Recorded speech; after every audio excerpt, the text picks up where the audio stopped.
Mock Draft Monday yet again, ladies and gentlemen. Welcome back to the Draft Hub. Today, we are going to be doing my mock draft after week 4 of the 2025 NFL season. So, again, I am cheating a little bit because I am recording this at 9:08 p.m. Eastern Standard Time. So, the Dallas Cowboys Green Bay Packers game is about in the second quarter at this point. So, four teams in this mock draft have not technically finished playing yet, that being the Packers, the Cowboys, the Jets, and the Dolphins. But this is the up to date draft order.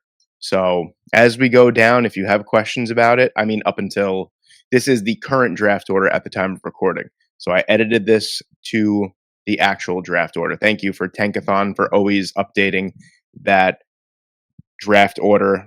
What a lifesaver that website is. But before we get into this mock draft, and this is a doozy, ladies and gentlemen, I will 100% be honest with you in saying that this is one of my favorite mock drafts that I've done of this early season. It's kind of chaotic, it's all over the place, but I think it all gels together really nice. But before we get into that, please leave a like and subscribe to the channel if you enjoy content like this and college football content, NFL content, NFL draft content, whatever it may be. I am uploading every single day, and it would be awesome if you guys could show your support that way. So without further delay, let's get into it. The 0-4 New Orleans Saints, who actually had, I'll be quite honest with you, had a pretty decent showing away from home against the Buffalo Bills.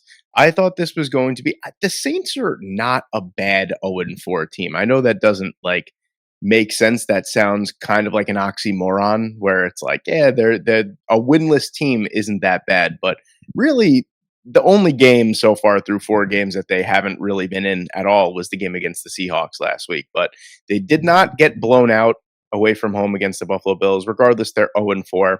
So last time they had the number 1 overall pick, which was a couple of weeks ago, I had them taking Ruben Bain Jr. at number 1 overall. And honestly, I would still do that. But I'm thinking a little ahead here. There's a player that has been, and I tried to deny it for a couple weeks. I still think this player would benefit staying in college one more year, but truly, if he comes out after his redshirt sophomore season, I mean, there's no player right now that's hotter than Dante Moore. I spoke with a friend, and I hope that friend is watching when I say this, but Dante Moore honestly reminds me of Jaden Daniels. And, I think a lot of people scoffed at the idea of Jaden Daniels being taken, number 1 overall or number 2, number 3, inside the top 5, really.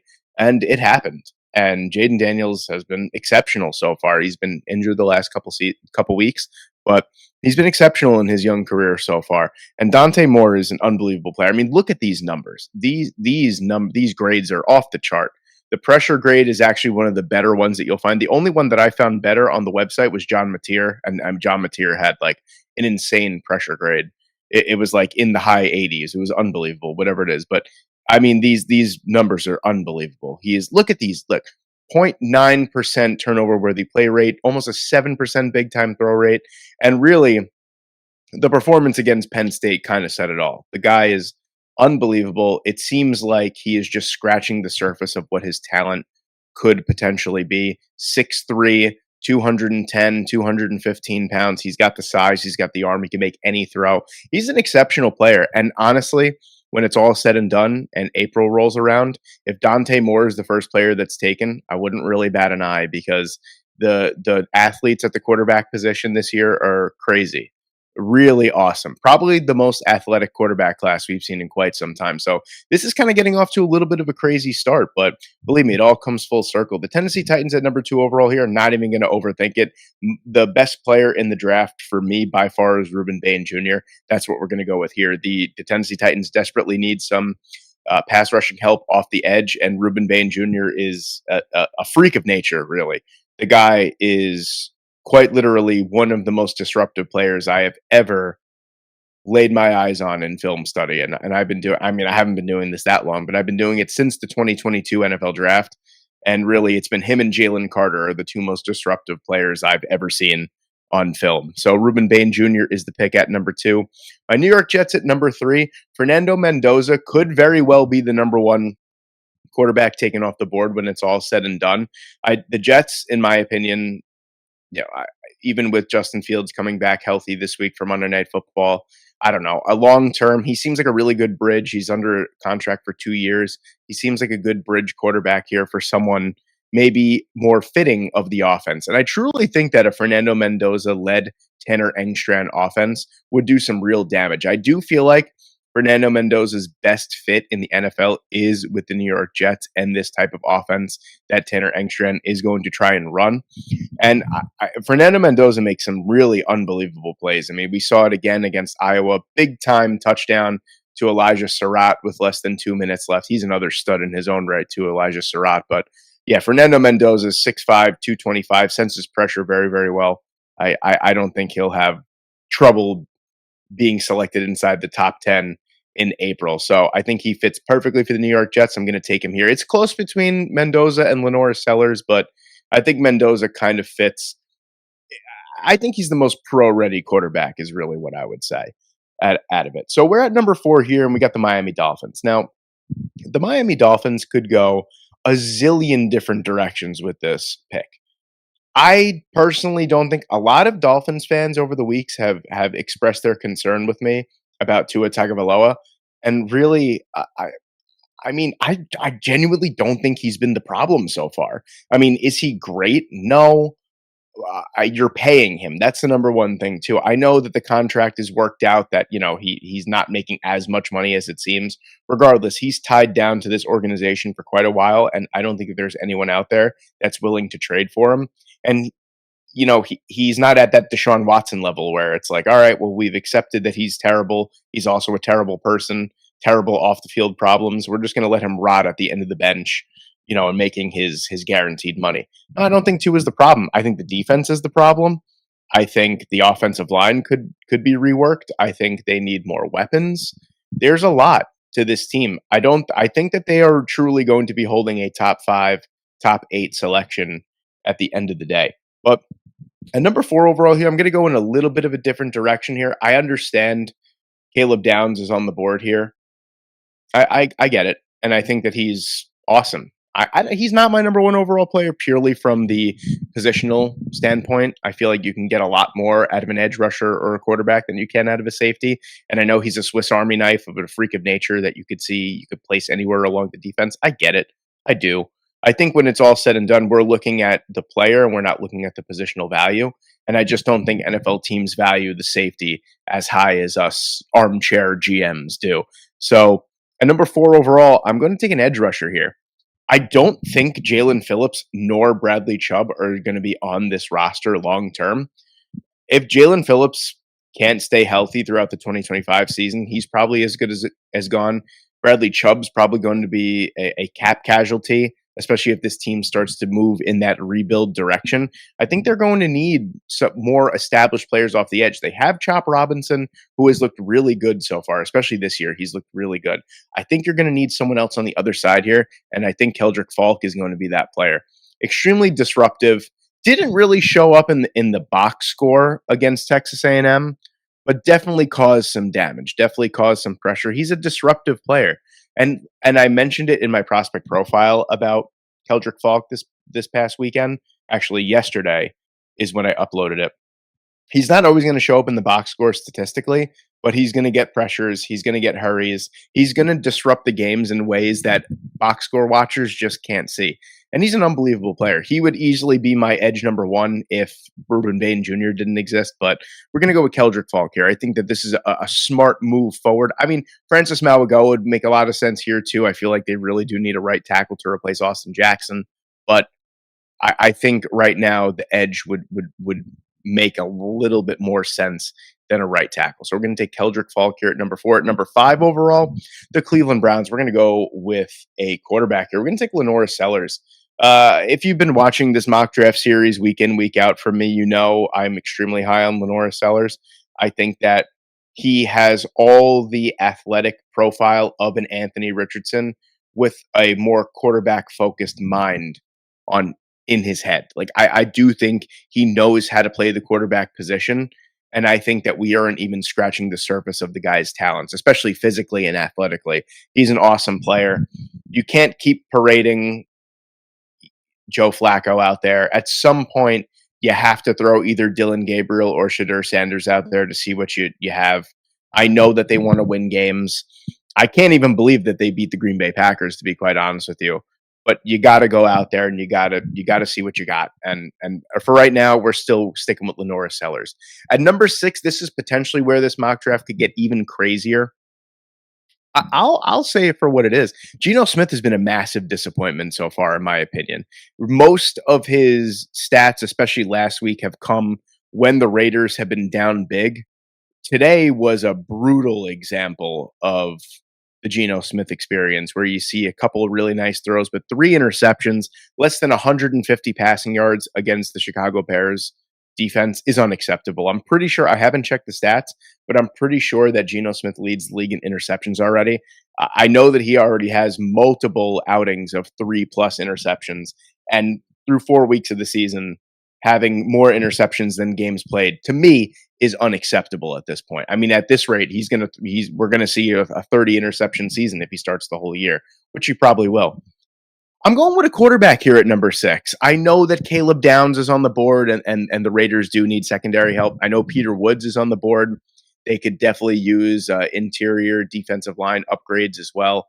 I know they could probably even use an interior offensive line upgrade. But hey, you got the 6th overall pick, and you got some of these quarterbacks on the board.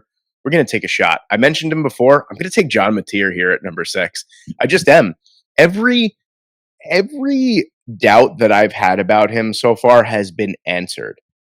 I said even last week, I think he's a little bit more of a college quarterback than a pro quarterback, but man, the guy's athleticism, I really do think he is what we thought Johnny Manziel was going to be. I truly think that. And I think at the NFL level, we all expected this massive showing from Johnny Manziel. I think John Mateer is going to be what that player was supposed to be. So we're going to take him here at number 6. He's going to be. I truly don't think Pete Carroll is here for the long haul. I think that Davis brought in Pete Carroll to kind of be like, yeah, we mean business. We're going to try and compete for the AFC West when obviously they have the least talented roster in that division. And it was just going to be a disaster from the beginning. I'm not saying that Pete Carroll can't turn this around, but I truly don't think that he's here for a long-term rebuild. So John Mateer might be another head coach's task in a couple seasons, but we're going to take him because of the undoubted talent that he possesses. At number 7 here, again, another player that I see drafted to the Carolina Panthers. The Carolina Panthers suck. I don't. What happened last week? What did the Atlanta Falcons do to? Who did the Carolina Panthers sell their souls to beat a division rival 30-0 and then lose to the New England Patriots, who are not an offensive juggernaut by any stretch of the imagination? How did they lose 42-13 is beyond me. But the Patriots are on the come up. But the fact of the matter is, this defense is wishy-washy to say the least. I think that they need some pass rushing help. I think the secondary is actually quite underrated at this point, but TJ Parker is a player that is just exceptional in all facets of the game. Great run defender, really good pass rusher as well. Not showing it as much so far this year, but the run stop rate is always going to be really, really strong.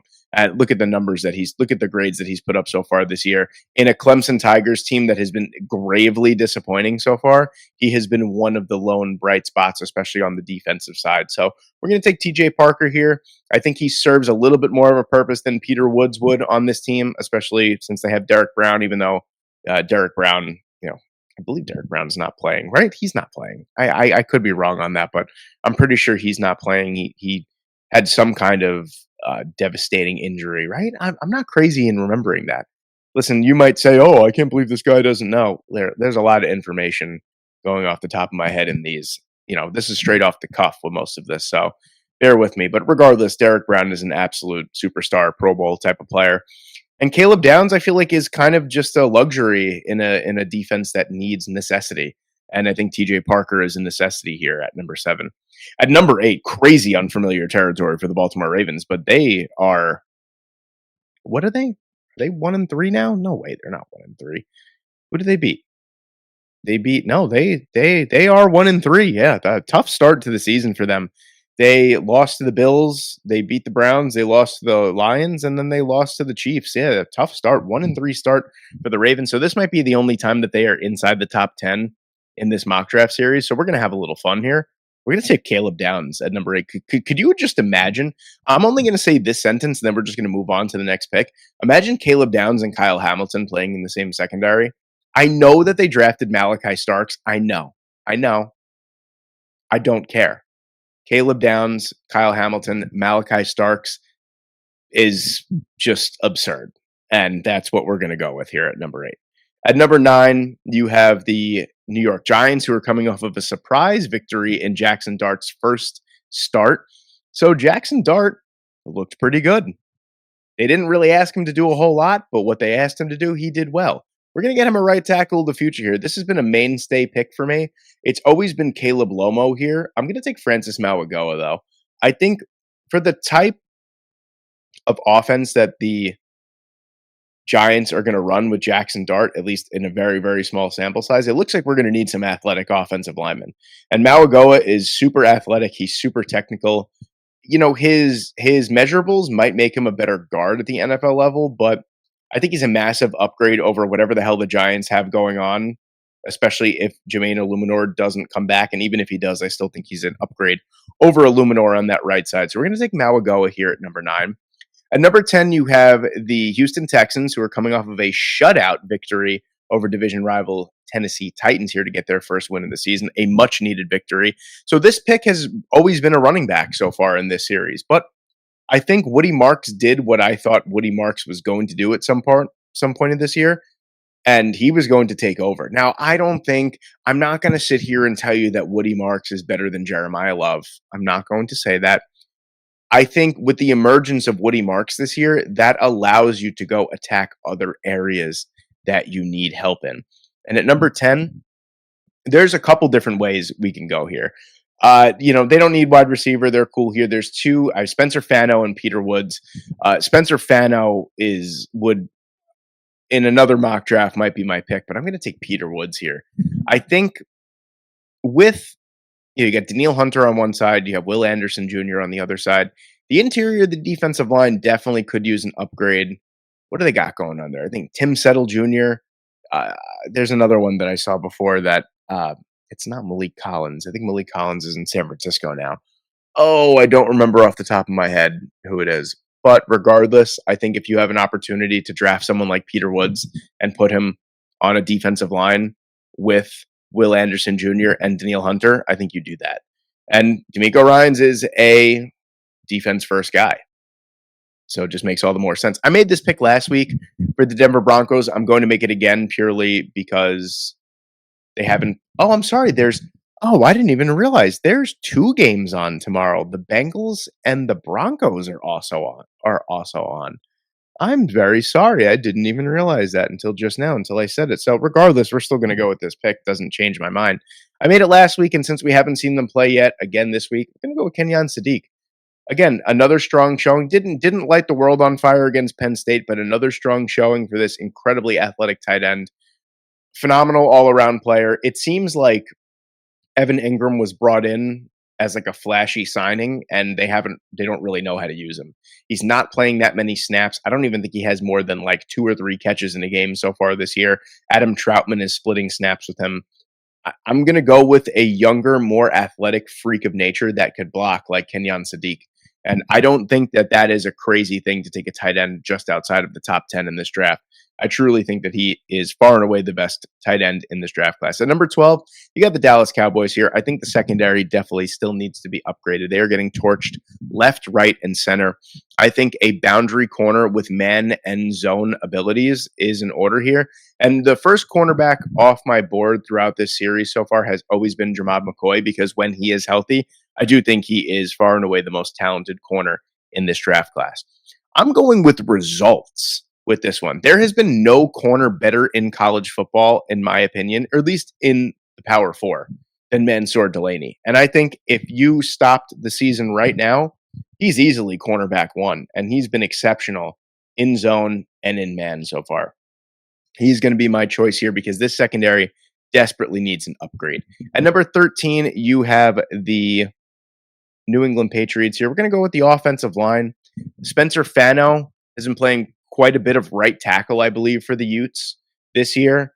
And I think that's what they need the upgrade. But I know, a lot of people give me shit for a team that drafted a left tackle of the future last year, and then you draft a right tackle. I don't know.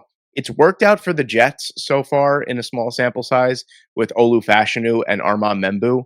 Why can't it work with Will Campbell and Spencer Fano? I think and Fano gives you so much athletic upside. He could play on the interior, same thing with Will Campbell. He could play on the opposite side. He could play left tackle. He could play right tackle. He gives you so much versatility on that offensive line. And Drake May has shown you that he is the superstar franchise quarterback that you've been looking for since Tom Brady left. Why not protect your number one asset? It doesn't make any sense to me to not protect him. And we're going to protect him here at number 13. So we're going to take Spencer Fano here. At number 14, the LA Rams, who just continue to grind out victories and continue to show that Sean McVay right now is the best coach in the NFL. That's right. I said it. He is the best coach in the NFL. And he is another player.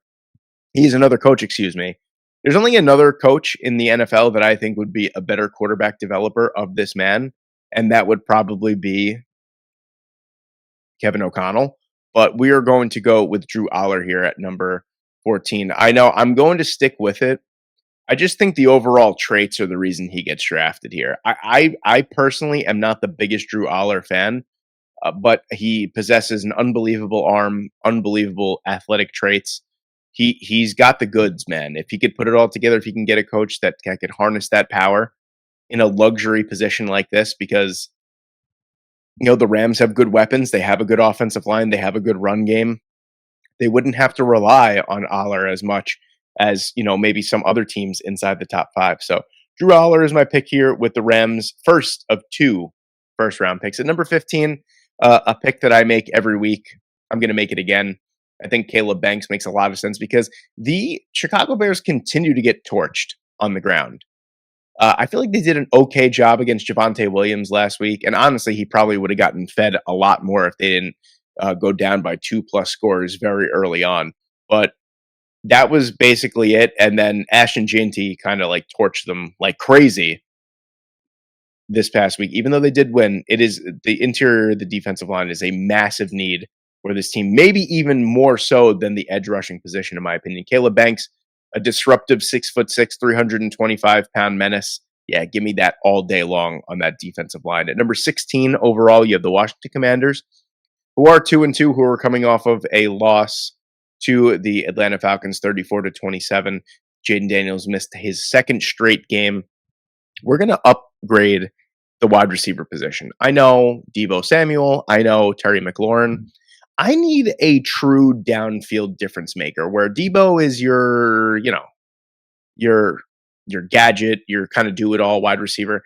I don't think that Terry contract is going to age well at all. I think, you have to pay him. Granted, he was your best wide receiver last year and he scored 14 touchdowns or something like that. I get it. 30 years old, isn't the greatest separator, kind of goes ghost in a lot of games as well. I don't know. There's just something about that Terry contract that I feel very poorly about. And I think Jordan Tyson makes a lot of sense here. He is far and away, he's the best wide receiver in this draft class. And it goes until pick number 16, but a wide receiver does come off the board here. There's a lot of really good wide receivers in this draft class. There's just not a lot that I think I would take in the first 32 picks. There's like 3, 4, maybe 5 guys that I would consider taking in the first round. And that's really about it. And I feel like in years past, we've kind of had more than that. So at number 16, we're going to take Jordan Tyson here. At number 17, we're going to take Mekhi Lemon. So we're going to go back-to-back wide receivers here. And I believe that's it, honestly, for wide receivers in this mock draft. I'll go out there and say it. There's only 2 wide receivers taken in the first round, and that's Jordan Tyson, and that is Mekhi Lemon. Now, granted, there are a couple of wide receivers that I think could still go. Denzel Boston. I just don't get the Carnell Tate hype. I don't. As a first rounder, as a top 100 pick, sure. As a first rounder, I just don't see it. I'm sorry. Chris Bell is another guy that I think should get a lot of love as a first rounder. Chris Brazel is another player that has just been exceptional. 6'5", 200 pounds. Elijah Surratt is another player that's been great. CJ Daniels. There's been a lot of players that have been really, really good so far this year, but I think are going to be really strong day 2 candidates. I just don't see a lot of wide receivers going in the first round. But Makai Lemon, to speak on Makai Lemon going to the Cardinals, it's very apparent that the Cardinals passing game kind of struggles when Marvin Harrison Jr. just can't catch the football. Trey McBride can only do so much. You need your wide receivers, and I think Makai Lemon completely opens up this offense. It'll give Marvin Harrison Jr. way more opportunities as well. It'll open up the middle of the field for Trey McBride. It opens up the offense. It really does, and I think it makes a lot of sense for them. At number 18, you have the Minnesota Vikings here, and I'm going to take Avion Terrell, just a player that I think has been really solid on the defensive side. I'm not going to say he's been absolutely outstanding so far for the Clemson Tigers, but he's been really good anywhere that he's been put. He's playing out wide. He's playing in the slot as well. He's just a really versatile piece, and I think this Minnesota Vikings defense really needs a versatile cornerback outside of Byron Murphy. I truly think it isn't. And I mean, Jermon McCoy is sitting here, and I think this would make a lot of sense, but I think Terrell has shown that he's a very, very solid player, great athlete as well. Maybe not as fast as his brother, but I think he's technically very, very sound. So we're going to take him at 18. At 19, we're going to take Jeremiah Love. I mean, it's so obvious to me that the Kansas City Chiefs just have no run game whatsoever with Isaiah Pacheco and Kareem Hunt. You need something. And I get Jeremiah Love could very well be a top 10 pick, but the way that the board has fallen is so in favor of the Kansas City Chiefs in this mock draft. They get probably a top 5 overall player in this class at number 19. It's an unbelievable upgrade for Patrick Mahomes. And I really do think that the Kansas City Chiefs, if they are serious about getting Patrick Mahomes back to playing his best football, and we saw a little bit of it today because he threw for 270 yards and 4 touchdowns, and he was awesome against that Baltimore Ravens defense. He was fantastic. That was some of the I mean, I think Mahomes is obviously still in his prime. He's 29, 30 years old. He's probably going to be in his prime for the next 5 years at the very least. But that was more vintage Mahomes of where he could take over a game and with his arm. And I think that the Chiefs have kind of gotten away from that, and they are more of a complete football team. But I think you need to get him a little bit more balance on the offensive side. So they're going to take Jeremiah Love here at 19. At number 20, you have the Cincinnati Bengals. I'm going to go with the interior, the offensive line here. Desperately needs to be upgraded. When are they just going to go balls to the wall and just kind of load up this offensive line for Joe Burrow? I think this would be the piece de resistance, if you will, for the offensive line here. I think Connor Lew is an unbelievable center prospect. I think he's super powerful. For a guy that's 6'5", 302 pounds, maybe a little light, he's super athletic and super powerful, super raw. He reminds me a lot of Creed Humphrey, just with a little bit less mass. I think he could dominate defensive tackles at the point of attack. Give me Connor Lew here at number 20. At number 21, with the second first-round pick for the Dallas Cowboys here, we're going to take an edge rusher. I mean, this is going to be the combination for quite some time. If by chance the second first-round pick, I was going to consider an edge rusher with the first-round pick at number 12. I just didn't think there were any other edge prospects that were kind of worthy of that selection at that time. We're not taking a cornerback. We already did that. We're going to go the edge rushers here. We're going to take Cassius Howell here. There's a lot. I mean, this draft class, in my opinion, is rich in corners, offensive tackles, and edge rushers. I could see 6, 7 edge rushers coming off the board in the first round, especially with the way that the NFL is evolving to more of a pass-happy game, and you need edge rushers to severely impact the game. I think so. Howell has been nothing short of exceptional for Texas A&M. 4 sacks this year, where my concerns lied with him as a every down player at the NFL level. He's really improved his run defense so far this year. That's where I said it last week. I said it the week before. Cassius Howell is a awesome pass rush specialist, but he's really improved so far through 5 games for Texas A&M. And I think he's definitely worthy. I believe he has. Let's take a look at those numbers real quick. Yeah, I mean, this is solid enough for Cassius Howell. It was down in the ones. Pass rush win rate is unbelievable as well. He's been so effective this year. 10 hurries, 4 sacks. He's been awesome. That's only in 88 pass rushing snaps too. He's been awesome so far for them. He's definitely becoming more of a well-rounded player. And you never want to see the ceiling of a player. You want to draft him on the ascend. And I think Cassius Howell is truly developing into a very, very good overall well-rounded player.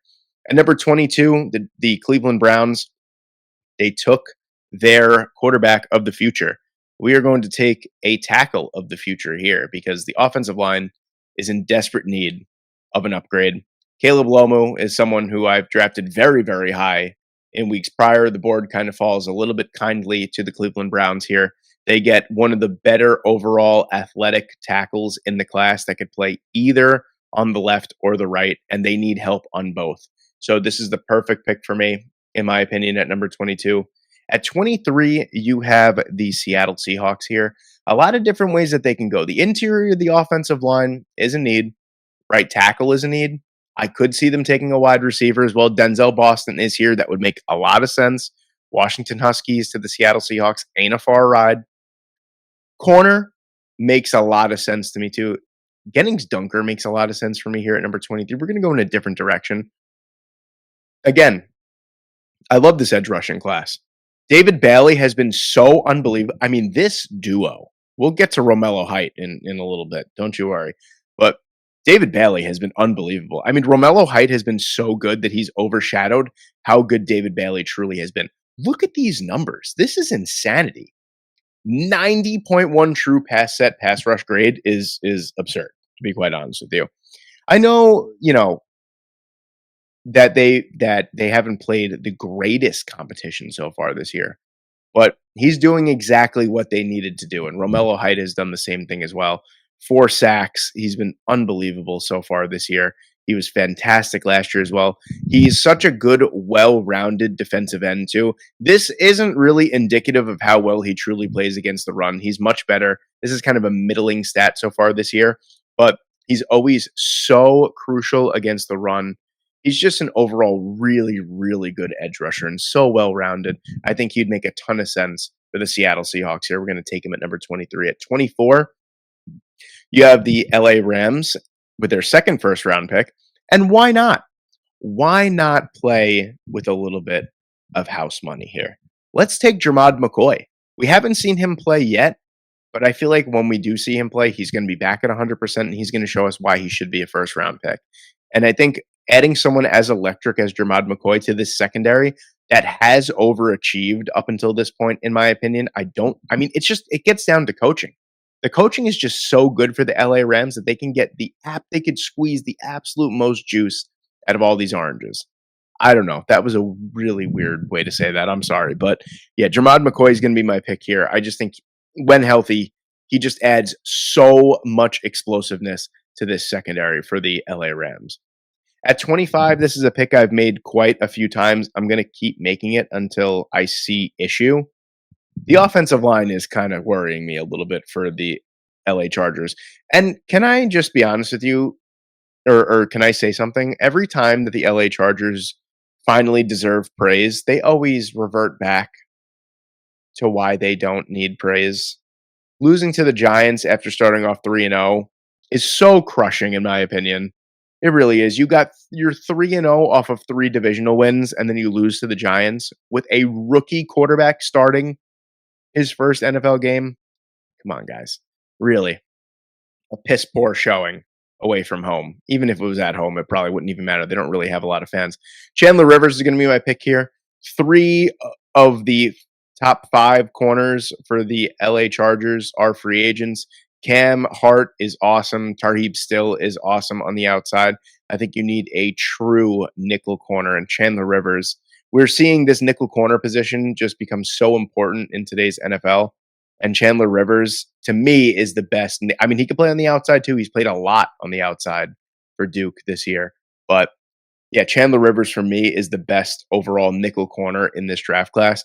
Maybe it would be him, DJ McKinney. There's a lot. Colton Hood is awesome, by the way, too, if you guys haven't checked him out. He just narrowly missed out on being in this mock draft, but he is a phenomenal player in his own right. But we're going to take Chandler Rivers here at 25. At 26, you have the Indianapolis Colts. And I think I'm going to chill on the quarterback position in this one. I'm going to chill. I think we could address a different position here. I think we're going to address the edge rushing position here. There's so many good guys here. that you could take. I mean, we can go all the way down. We can go far. So far down, and these guys all will make an impact at the NFL level from day one. But we're going to take Romello Height. I spoke about him before. These numbers are preposterous to start a season. Absolutely preposterous. I mean, he has played himself into the first round. 6'3", 240, a little light, to be quite honest with you. But I think the Kwity Paye experiment can end in Indianapolis. I think you need a true lightning quick first step type of guy like Romello Height. But Romello Height is going to be one of those players that I think is going to be super exciting when the NFL Combine comes around, because you're going to get guys goo-gooing and gagaing over this guy's overall athleticism. But at 240, it worries me a little bit. But man, I just think that Laiatu Latu is becoming a very, very solid player on one side. Kwity Paye is very expendable at this point.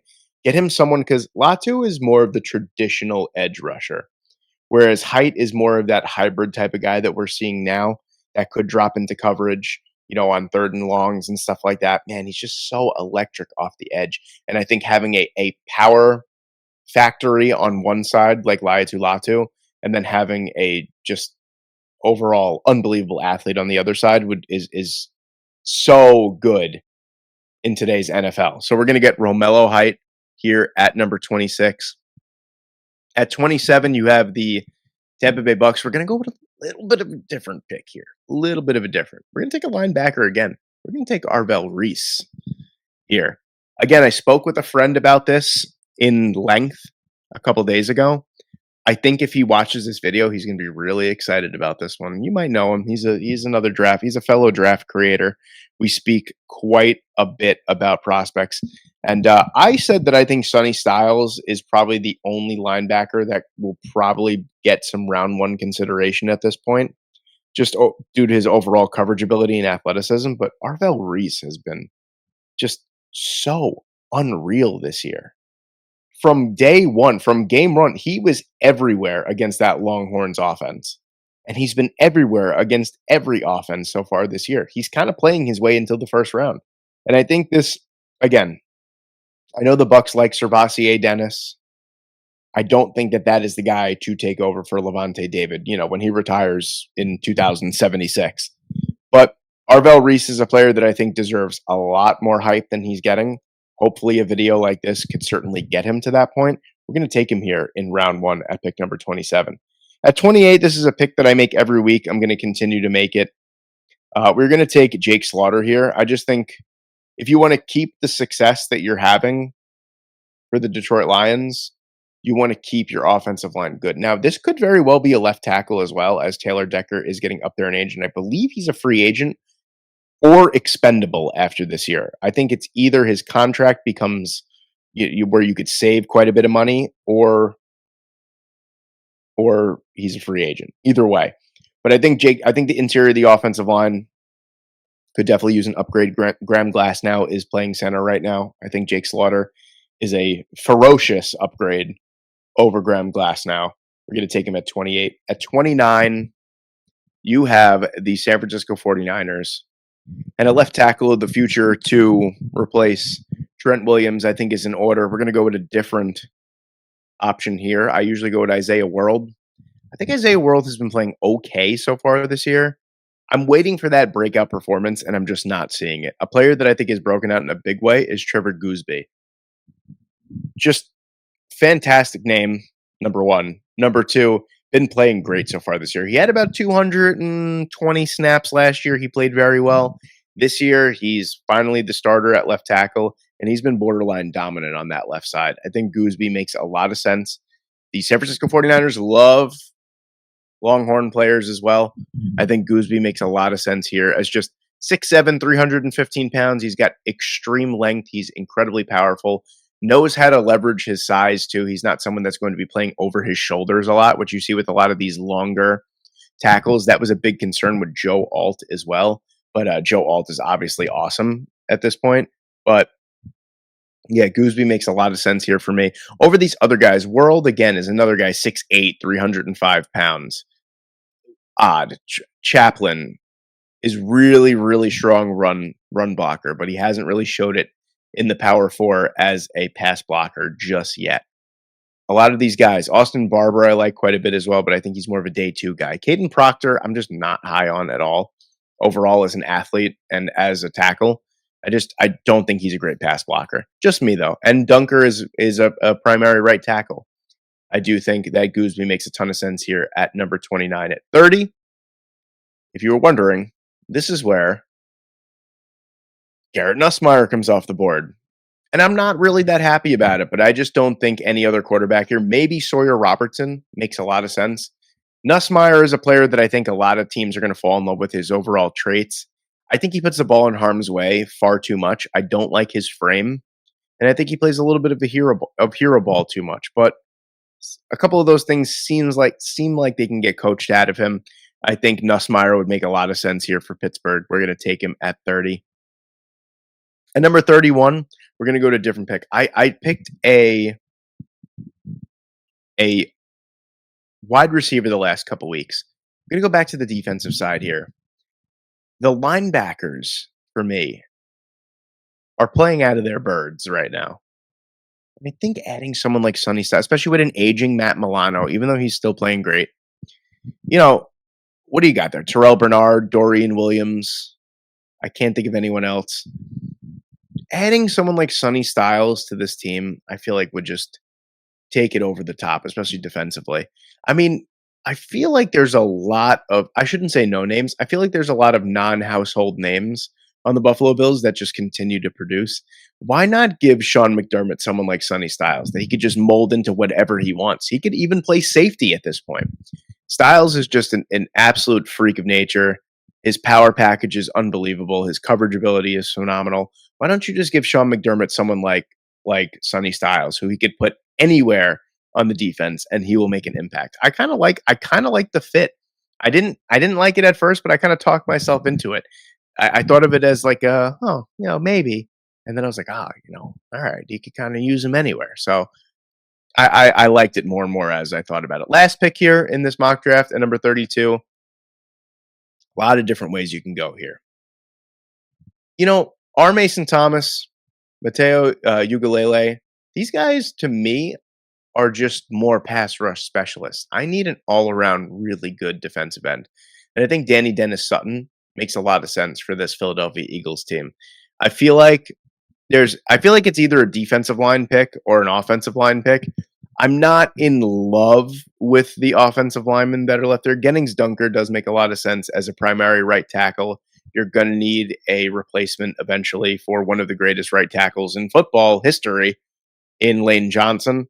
But I think for right now, we're going to stick to the defensive side, and we're going to take Danny Dennis Sutton here to round out our first round mock after week 4 of the 2025 NFL season. There you have it, ladies and gentlemen. Dante Moore, our first overall pick in this one. Kind of a crazy one, but I feel like it really, really worked out. Thank you guys so much for watching today. I hope you enjoyed. Let me know how you enjoyed it in the comments section below, and I hope I see you in the next one.